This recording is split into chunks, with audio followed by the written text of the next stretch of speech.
Good day mga ka-taxmates! Ngayong araw nandito tayo sa 168 Mall para sa isinasagawa nating National Chat Day o ang Council Help Assist Taxpayers. Ngayong hapon, makakapanayam natin si Dexter. Sir Dexter. So Sir Dexter, kamusta naman po yung experience ng pagmamapping natin kaninang umaga? Lalo na nadalo ka po ni Commissioner. Siyempre, kinakabahan.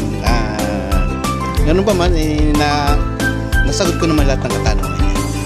Marami ba tayo, sir, natutunan doon sa ginawa nating mapping kanina, yung pag-explain po sa mga proseso? Marami akong natutunan kay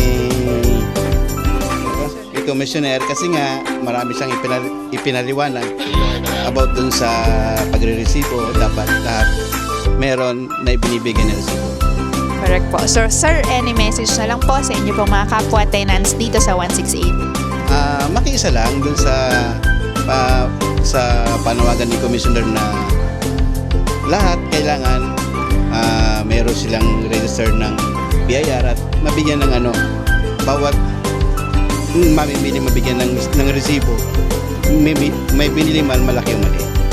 Tama po. Thank you so much, Sir Dexter. Mga ka-taxmates, ngayong hapon ay makakapanayam naman natin si Ma'am Evangeline.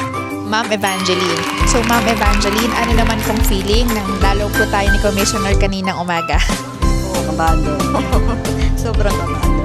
So, wow.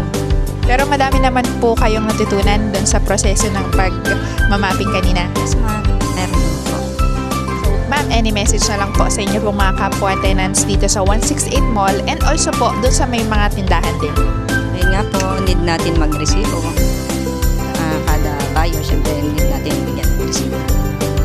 Thank you, ma'am. Ngayong hapon ay makakausap natin si Ma'am Jocelyn po.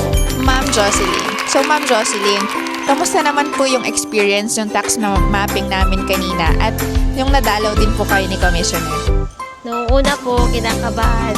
Pero nung kinalaw na po, okay naman po at naturuan po kami ng tamang mga proseso na dapat gawin sa mga dokumento sa pwesto.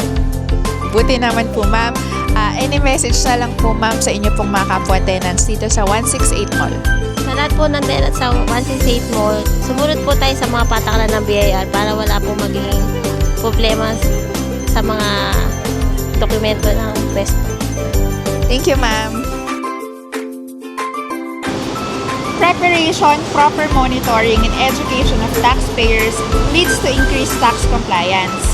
Ang proyektong Tax Compliance Verification Drive ay ginawa upang matulungan at magabayan ng ating mga taxpayers. Handa po kaming maglingkod sa inyo from RDO 30 Binondo sapagkat Mahusay na serbisyo, katumbas ng buwis mo.